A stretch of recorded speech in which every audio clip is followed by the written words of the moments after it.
తొందరగానే ఈరోజు ఏదైతే గత 20 రోజుల నుండి మేము ఏదైతే బాధితుల తరపున ఉండి వారి తరపున కొట్లాడుతున్నందుకు మాపై ఎన్నో ఒత్తిళ్లు మాకు మీరు సైలెంట్ అవ్వాలి, దీంట్లో మీరు మాట్లాడొద్దని మేము చాలా పెద్దలతో మాతో మాట్లాడిస్తా ఉన్నారు.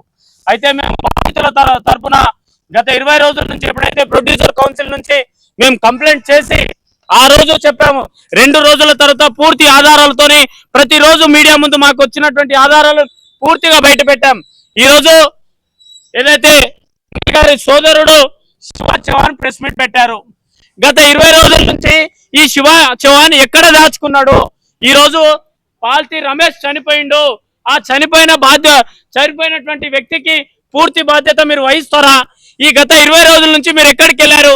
ఈరోజు ఆ కుటుంబానికి ఎందుకు పరామర్శించలేదు? ఈరోజు ఆ కుటుంబానికి దిక్కేవారు?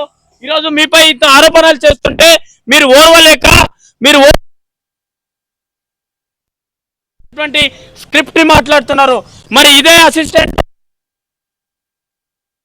దాంట్లో క్లారిటీ ఉంది కదా, నువ్వు చెప్పే దాంట్లో రమావత్ రమేష్ చెప్పే దాంట్లో మరి కోకాపేట్ సర్వీస్ సెంటర్లో నువ్వు బండి 10 నిమిషాల పాటు ఎందుకు ఆపినావు? అక్కడికి వెళ్ళి 30 లక్షల రూపాయల బ్యాగు ఏ కారులో పంపించినావు?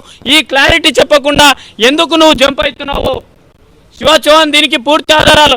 నీకెవరో తెలియని వ్యక్తులతోనే కర్నూలులో నువ్వు హోటల్లో భోజనానికి ఎందుకు వెళ్తున్నావు? వాళ్ళతో గుడ్లకు ఎందుకు వెళ్తున్నావు? వాళ్ళతో సిమెంట్ ఫ్యాక్టరీకి ఎందుకు వెళ్తున్నావు?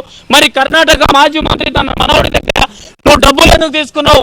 మరి మీ అక్క మిర్యాలగూడ నుంచి ఒకసారి నేను భోజనం చేసిన పాపానికి నన్ను ఈరోజు ఈ విధంగా నన్ను కుట్ర పన్నుతున్నారు అన్నారు.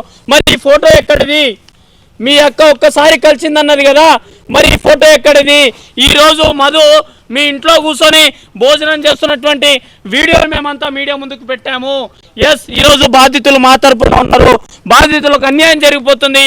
ఇకపై మేము తొందరలోనే రాష్ట్ర గవర్నర్ గారిని కూడా కలిసి వినతి పత్రం ఇవ్వబోతున్నాం. అలాగే ఇకపై ఈ ప్రెస్ మీట్లు ఉండవు.